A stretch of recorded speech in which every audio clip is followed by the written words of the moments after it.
Oke, Assalamualaikum warahmatullahi wabarakatuh. Selamat pagi semuanya. Di mata kuliah sistem dan prosedur ini, kita sudah masuk materi penyederhanaan kerja kantor. Apa aja sih yang nantinya akan dibahas? Kita lihat di slide berikutnya. Oke, penyederhanaan kerja ini ditunjukkan untuk mendapatkan efisiensi tanpa harus mengurangi fungsinya, sehingga didapat beberapa penghematan baik tenaga, waktu, alat, biaya, dan sebagainya. Yang dimaksud penyederhanaan kerja ini adalah seluruh aktivitas memperbaiki pelaksanaan kerja dengan tujuan untuk senantiasa menemukan cara bekerja yang lebih sempurna agar menghemat pikiran, waktu, dan tenaga dan benda. Tujuan utama dari penyederhanaan kerja ini adalah untuk mencari cara memperbaiki dan menyempurnakan kerja sehingga hal-hal utama yang harus dilaksanakan dapat terpenuhi dengan cara seefisien mungkin. Penyederhanaan kerja tidak selalu berarti mempercepat penyelesaian kerja, tapi utamanya cara kerja yang lebih baik dan lebih efisiensi baik waktu, tenaga, pikiran, biaya, dan lain-lain.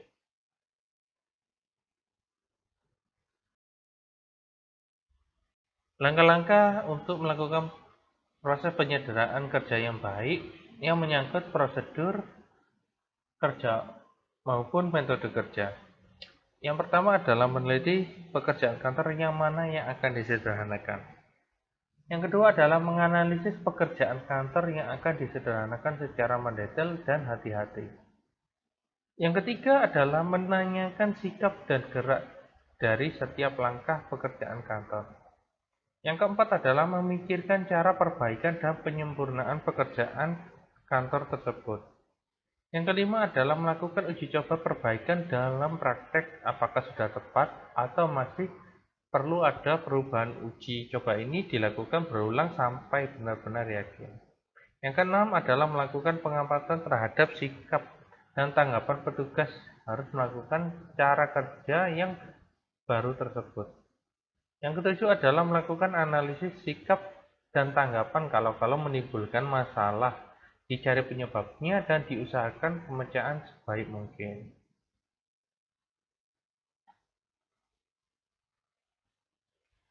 Agar cara kerjanya ini lebih efisien lagi, maka cara kerja yang lama perlu diteliti kembali.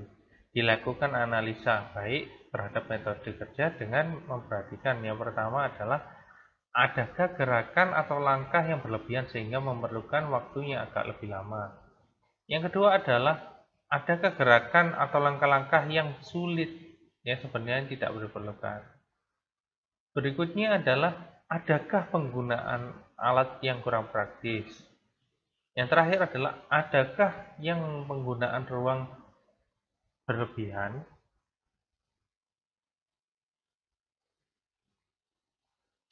Jadi dalam hal analisis yang berhubungan dengan gerakan namanya bekerja pemecahannya menggunakan time and motion study nanti ini. Oke, kita sudah masuk di studi gerak dan waktu. Jadi studi gerak dan waktu adalah analisa terhadap semua gerakan dasar yang terdapat dalam suatu pelaksanaan pekerjaan dengan tujuan untuk menetapkan cara yang paling baik untuk melakukan pekerjaan tersebut. Sedangkan studi waktu adalah alat pengukuran secara ilmiah terhadap suatu pekerjaan dengan memperhatikan berbagai faktor seperti kelelahan maupun kelambatan yang tidak terhindarkan dengan tujuan untuk mendapatkan pedoman bagus standar mengenai waktu yang diperlukan untuk menyelesaikan pekerjaan tersebut oleh seseorang secara normal. Tujuannya adalah yang pertama menemukan cara yang paling hemat untuk mengerjakan pekerjaan itu. Yang kedua adalah membuat standar kerja, benda, alat, dan perabotan. Yang ketiga adalah menentukan waktu yang diperlukan oleh seseorang pekerja yang sudah cakap dan terampil dan melaksanakan pekerjaan tersebut dalam keadaan normal. Yang keempat adalah melatih pekerja mengenai tata kerja yang baru. Oke, 17-an gerakan dasar Time and Motion Study ini dikenalkan oleh Frank B. Gilbert yang dinamai 17 gerakan dasar ini dinamai terblik. Yang pertama adalah mencari. Mencari adalah elemen dasar gerak pekerja untuk menentukan lokasi suatu objek. Gerakan dimulai pada saat mata bergerak mencari objek dan berakhir jika objek telah ditemukan. Yang kedua adalah memilih. Memilih merupakan gerakan elemen gerak terblik untuk menemukan atau memilih suatu objek di antara dua objek atau lebih. Yang ketiga adalah memegang. Memegang adalah elemen gerakan dasar yang dilakukan untuk menutupi jari-jari tangan objek yang dikehendaki dalam suatu operasi kerja. Yang keempat adalah menjangkau. Menjangkau adalah gerakan terblik yang menggambarkan gerakan tangan berpindah tempat tanpa beban atau hambatan, baik gerakan yang menuju atau menjauhi objek.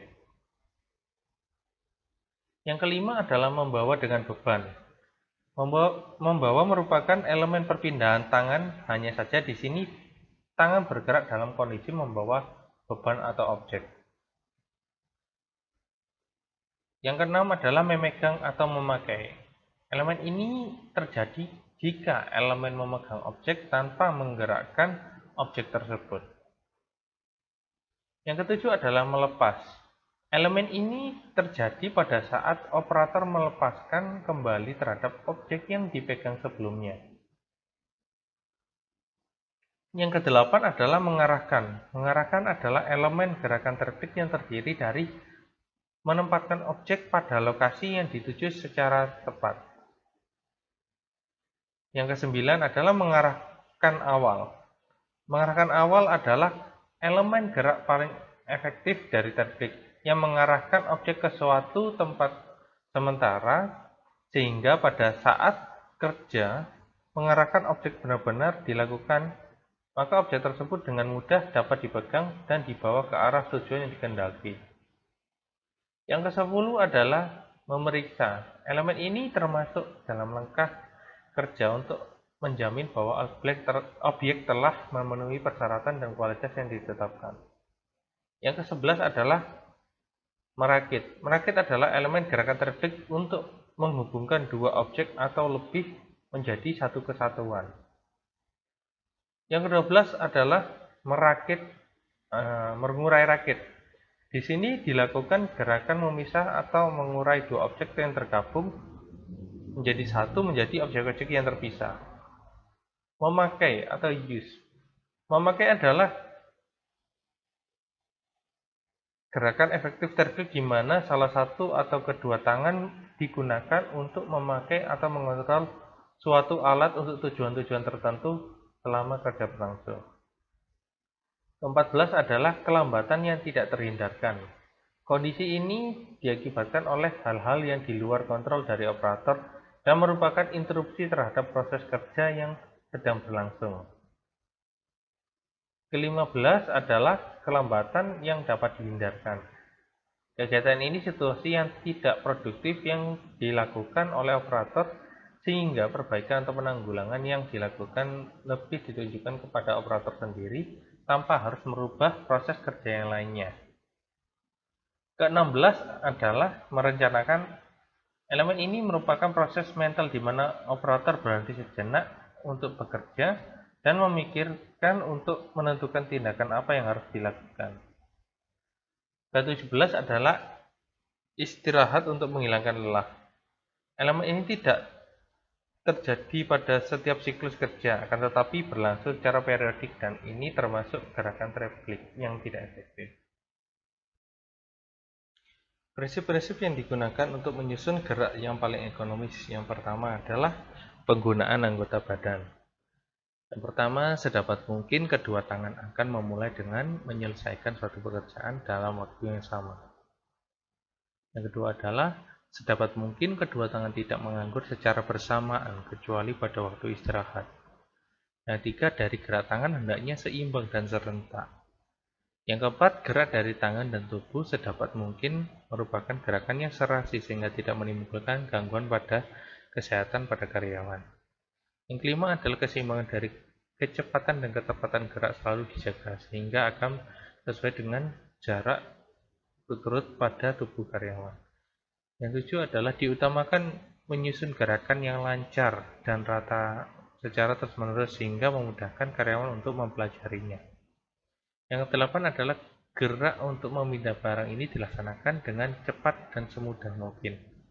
Kesembilan adalah pelaksanaan pekerjaan sedapat mungkin diusahakan dalam bentuk gerakan-gerakan yang normal, simetris, dan tidak menyilang. Dan yang terakhir adalah akomodasi mata sedapat mungkin diusahakan tidak menimbulkan mata cepat lelah. Yang kedua adalah tempat kerja. Jadi semua peralatan digunakan serta bahan-bahan yang diperlukan ditempatkan secara tepat di sekitar tempat karyawan. Yang kedua adalah peralatan dan bahan serta alat pengawasan ditempatkan pada lokasi yang mudah dijangkau oleh karyawan dan menggunakannya. Yang ketiga adalah perpindahan material dari gudang ke tempat karyawan sedapat mungkin menggunakan hukum gaya berat sehingga menghemat tenaga. Yang berikutnya adalah bahan-bahan dan peralatan ditetapkan dalam lokasi yang baik sehingga karyawan dapat mengambil dengan urutan yang baik. Berikutnya adalah penerangan hendaknya tepat mengenai objek karyawan dengan membuat penerangan yang cukup. Berikutnya adalah tinggi tempat kerja dan duduk karyawan dibuat secara serasi mungkin sehingga memudahkan karyawan untuk sewaktu-waktu berdiri dan duduk kembali. Berikutnya adalah ukuran tinggi rendahnya tempat duduk tersebut diusahakan dengan dipergunakan untuk karyawan sehingga pergantian karyawan tidak memerlukan pergantian peralatan. Yang ketiga adalah penyusunan peralatan perlengkapan. Yang pertama adalah kedua tangan karyawan harus dapat bergerak dengan bebas dan cepat untuk mendapatkan peralatan dan perlengkapan yang diperlukan. Bila memungkinkan, dipergunakan perlengkapan atau peralatan yang dapat digerakkan atau mau dipergunakan dengan kaki karyawan. Yang berikutnya adalah dua atau lebih peralatan yang disebut digabungkan apabila dimungkinkan. Tiga adalah peralatan dan bahan-bahan sedapat mungkin ditempatkan dalam rangkaian yang menguntungkan karyawan. Berikutnya adalah apabila setiap jari karyawan mempunyai gerakan yang spesifik, maka beban dari setiap jari harus didistribusikan sesuai dengan kemampuan dan kapasitas masing-masing. Dan yang terakhir adalah peralatan pengukit, palang kayu, dan sebagainya ditempatkan tidak jauh dari karyawan, sehingga karyawan dapat mempergunakan apabila diperlukan tanpa membuang waktu dan tenaga. Oke, berikut adalah peta tangan kiri dan tangan kanan. Nama pekerjaannya adalah triplek bagian bawah. Jadi ini saya contohkan di bagian teknik ya. Tapi sebenarnya sama kalau di perkantoran. Jadi di tabel SIMO ini bahkan SIMO ya. Ini terdapat tangan kanan dan tangan kiri. Jadi di bawah tangan kanan dan kiri adalah nama kegiatan yang dilaksanakan. Terus di sini ada lambangnya, lambang yang sudah kita bahas tadi, yaitu lambang terbitnya. Jadi ini contohnya menjangkau triplek, jaraknya adalah 30 cm. 30 cm ini dari mana? Dari tubuh seorang pekerja sampai di bawahnya. Jadi belum tentu setiap kegiatan memerlukan kedua tangan ini. Contohnya ketika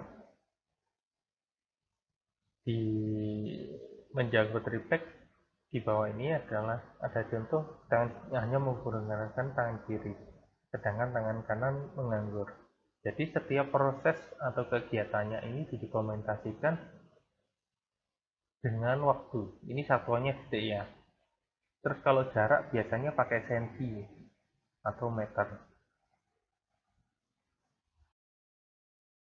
Jadi ini adalah contoh dari bagaimana ketika sekretaris menghandle sebuah telepon.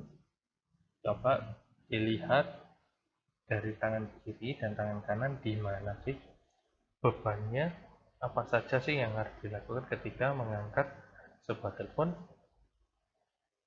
Jadi di sini ada logo secara tulisan, contohnya RE, dan ada simbol secara gambar. Jadi Dimulai dari menjangkau gagang telepon, mengangkat, menulis apa yang terjadi, sampai menutup telepon dikembalikan ke tempat semula. Oke, langkah-langkah yang dilakukan dalam melakukan pengamatan gerak kedua tangan dengan menggunakan bagan simo adalah sebagai berikut. Yang pertama yang kalian harus siapkan adalah kalian harus punya stopwatch dan mempunyai kamera perekam atau video biasanya. Jadi untuk mempermudah biasanya pakai video. Jadi yang pertama adalah menentukan kegiatan yang akan diamati, kegiatannya apa. Yang kedua adalah memahami kegiatan yang akan diamati. Jadi dalam satu kegiatan itu kalian harus tahu detailnya itu seperti apa. Yang ketiga adalah menyiapkan bagan simo dan juga memahami simbol-simbolnya yang akan digunakan untuk mengadakan pengamatan.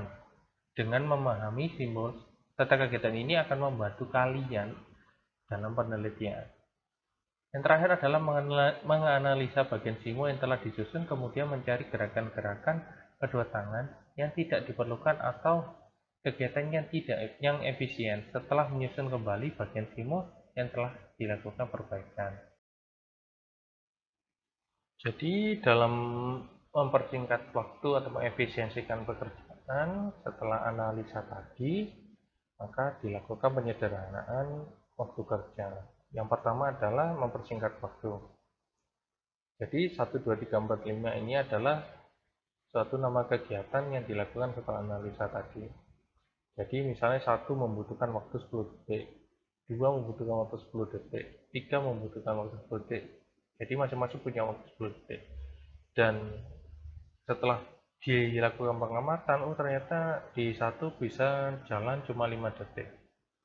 Di proses kedua bisa jalan 8 detik. Jadi waktunya akan dipersingkat. Jadi akan memunculkan target-target yang baru nantinya. Oke, masih sama yang tadi. Bedanya yang ini adalah menghapus langkah yang tidak perlu. Jadi di 1, 2, 3, 4, 5 ini adalah proses yang kita analisa tadi, yang sudah kita jabarkan di diagram simo. Oh, ternyata ada proses yang sebenarnya tidak perlu. Maka satu proses yang tidak perlu itu akhirnya dianulir. Misalnya di sini adalah contohnya dari proses nomor 5. Maka nomor 5 dihilangkan dan nantinya akan jadi proses yang baru yang lebih efisien. Yang berikutnya adalah mengubah urutan yang kurang tepat. Jadi kalau setelah analisa tadi prosesnya misalnya dari 1, 3, 4, 2, 5, jadi prosesnya kok ribet gini dan tidak menemukan bahwa ini nanti ada hubungannya sih sebenarnya dengan analisa jaringan kerja nanti, tapi prosesnya disederhanakan agar tidak memunculkan beban-beban yang lain ketika bekerja. Jadi contohnya dalam satu proses ini urutannya ya, urutannya 1, 3, 4, 2, 5. Setelah disederhanakan maka prosesnya diurutkan kembali jadi 1, 2, 3, 4, 5. Yang diharapkan ini nanti jadi lebih efisien dan tidak memberatkan pekerja. Oke, sekian dulu materi dari saya. Terima kasih. Assalamualaikum warahmatullahi wabarakatuh.